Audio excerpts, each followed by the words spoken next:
And when you would think about liberty, it would be a question of, oh, well, is that just so you have a license so that you can smoke or that you can drink alcohol? Or even to some levels, I remember as a child, there was a question of whether or not you could play cards. Well, you definitely couldn't play cards at church because, people use those at casinos and they gamble, and gambling is a sin.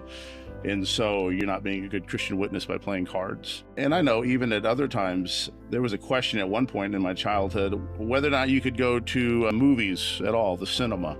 Because if you went and watched this movie over here, if you went and saw Star Wars, then, well, there's this immoral movie on the other side of the theater. So by watching the PG movie, you're also participating in supporting the R-rated or the close to X-rated movie.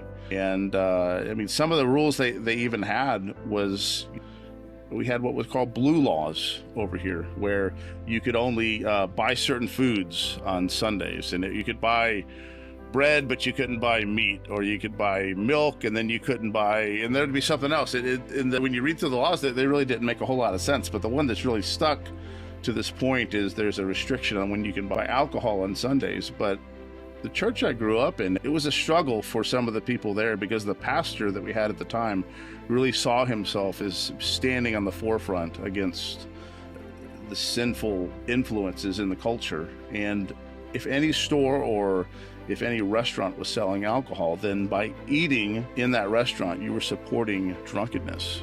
You were in some way subsidizing that. If the grocery store that you went to sold alcohol and you just went there to buy milk, you were in some way participating in the same activity.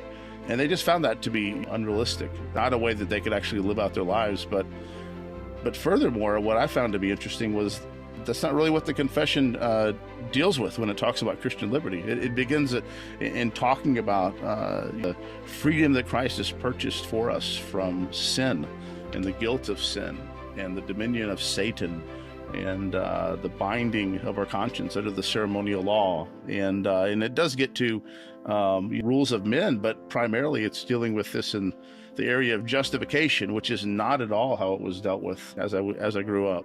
That's really helpful because often, now I don't know whether it's just a perception that I've run into with the odd person here, or maybe it's a wider perception, but people either have one of two approaches to the doctrine of Christian liberty in the United Kingdom. From my perspective, they either really don't have much of a doctrine of Christian liberty because they just want to argue that the Bible or the law does not really demand anything from the individual believer under the new covenant. They would be very wary of any sort of application of the moral law, teaching of the moral law. But on the other hand, I think people have this view that Christian liberty, and obviously it is wrong because this doctrine was praised, as I'm sure we'll come on to, by John Owen as the second foremost doctrine of the Reformation. It was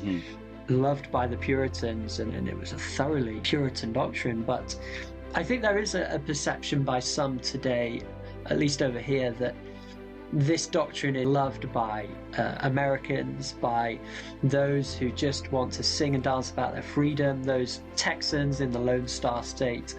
But that's obviously not primarily what it's about. It's not actually about your freedom to do things.